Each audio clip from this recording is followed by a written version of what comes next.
मुहूर्त होता क्या है, मुहूर्त की हमें ज़रूरत क्यों होती है, मुहूर्त किसे कहते हैं, मुहूर्त कैसे बनता है। नक्षत्रों की अनुकूलन स्थिति को ही मुहूर्त कहते हैं। गोचर में जब ग्रह और नक्षत्र किसी विशेष दिन पर एक साथ संयोग करते हैं तो इस स्थिति को शुभ मुहूर्त कहा जाता है।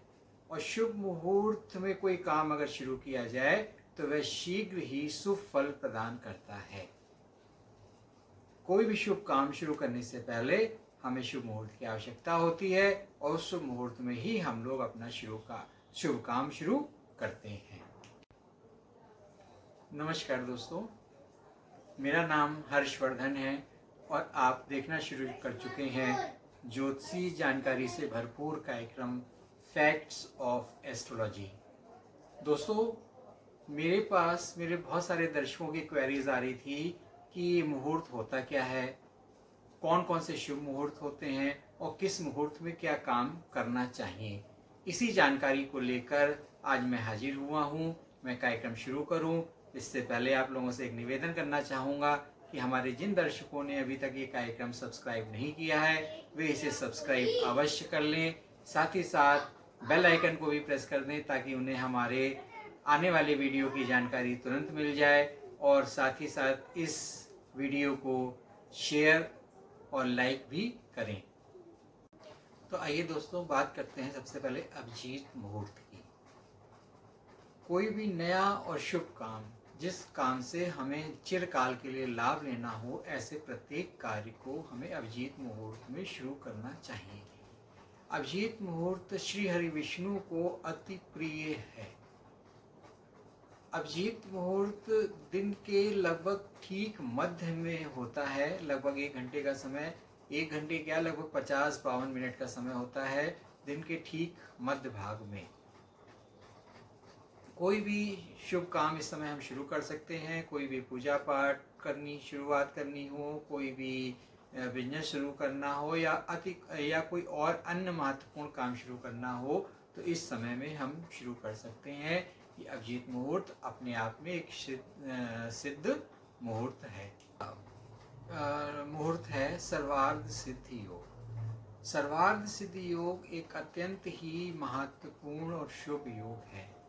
ये कुछ विशेष नक्षत्रों के संयोग से विशेष दिन पे जब ये संयोग करते हैं तो उनके संयोग से ये सर्वार्ध सिद्धि योग तैयार होता है। और इस योग में अगर कोई काम शुरू किया जाए तो वह शीघ्र ही सिद्धि प्रदायक होता है, यानी आपका काम बन जाता है। इस महत्वपूर्ण योग में कोई भी शुभ काम, जैसे नया बिजनेस शुरू करना हो, नया निवेश करना हो, शिक्षा शुरू करनी हो, कोई पूजा पाठ शुरू करना हो, शादी विवाह आदि की चर्चा करनी हो, तो आप इस मुहूर्त में अपना ये काम शुरू कर सकते हैं जो कि शीघ्र ही शुभ फल प्रदायक होगा। दोस्तों, अगला मुहूर्त है रवि योग। रवि योग एक अत्यंत ही शक्तिशाली योग है। इस योग में कोई भी नया कार्य शुरू कर सकते हैं, कोई भी नया निवेश कर सकते हैं, कोई किसी भी तरह की नई शिक्षा का आरंभ कर सकते हैं, नए कार्य की शुरुआत इस समय कर सकते हैं जो अत्यंत ही लाभकारी सिद्ध होता है और शीघ्र ही शुभ फल प्रदान करता है। रवि योग एक अत्यंत ही शक्तिशाली योग है जो सभी तरह के दोषों का शमन कर देता है। अगर इस योग में कोई काम शुरू किया जाए तो वह शीघ्र ही शुभ फल प्रदान करता है। दोस्तों, अगला मुहूर्त है रवि पुष्य योग। यह योग भी एक अत्यंत महत्वपूर्ण शुभ योग है। यह योग धन, संपदा, वैभव और सफलता के लिए विशेष लाभकारी माना जाता है। इस योग में किए गए कार्यों से विशेष फल मिलता है और यह योग हर तरह की नकारात्मकता को दूर करने वाला होता है। दोस्तों, बात करते हैं गुरु पुष्प योग की। गुरु पुष्प योग जो है ये धन, संपदा, वैभव का प्रतीक माना जाता है। इस योग में की गई खरीदारी विशेष लाभकारी होती है। इस योग में किया गया निवेश विशेष लाभ देता है। यह योग आध्यात्मिक साधना के लिए भी अति उत्तम है।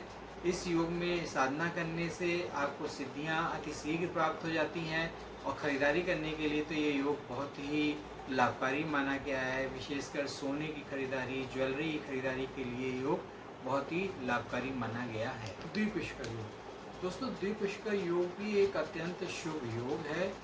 यह योग कुछ विशेष नक्षत्र, तिथि और वारों के संयोजन से मिलता है। इस योग में किया गया कार्य दोगुनी सफलता दिलाता है, 2 गुना लाभ दिलाता है। इस योग में प्रॉपर्टी खरीदना, कार खरीदना, वाहन खरीदना, निवेश करना, ज्वेलरी खरीदना आदि किसी भी तरह का शुभ काम 2 गुनी सफलता दिलाता है। लेकिन कोई अशुभ काम भी 2 गुना असरकारी होता है। इसलिए इस मुहूर्त में शुभ काम ही करने चाहिए, लेकिन विवाह, मुंडन और जैसे जनेऊ, विवाह, मुंडन, जनेऊ जैसे कार्य इस योग में वर्जित हैं।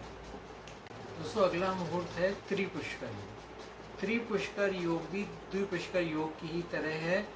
ये भी अत्यंत शुभ मुहूर्त है और ये इस योग में किए गए कार्य 3 गुनी सफलता दिलाते हैं। अगर इस योग में आप कोई प्रॉपर्टी खरीदते हैं तो वो 3 गुनी हो सकती है, कोई ज्वेलरी खरीदते हैं तो वो 3 गुनी हो सकती है, कोई बिजनेस शुरू करते हैं तो वो 3 गुना फ़ायदा दे सकता है। कोई भी का शुभ काम करें तो उसका 3 गुना रिजल्ट मिलता है और कोई अशुभ काम करें तो उसका भी 3 गुना रिजल्ट मिलता है। इसलिए इस योग में भी शुभ कार्य ही करने चाहिए और इसमें भी विवाह, मुंडन जैसे कार्य, जनेऊ जैसे कार्य वर्जित है। दोस्तों राहु काल, राहु काल एक अशुभ समय माना गया है। ऐसा माना जाता है कि इस समय अगर कोई कार्य शुरू किया जाए तो उसमें बाधाएं आती हैं। राहु काल हर रोज़ अलग अलग समय पर होता है और ये लगभग 90 मिनट का समय है जो हर दिन अलग अलग होता है, जिसकी जानकारी हम रोज़ ही अपने शुभ मुहूर्त कार्यक्रम में आप लोग को देते रहते हैं। तो धन्यवाद दोस्तों, ये था हमारा मुहूर्त से संबंधित कार्यक्रम जो हमारे दर्शकों में क्वेरीज थी। हो सकता है उसका बहुत कुछ समाधान आज इस वीडियो के माध्यम से हुआ होगा। धन्यवाद, नमस्कार। आप देखते रहिए हमारा कार्यक्रम और इसको सब्सक्राइब, लाइक और शेयर भी करें।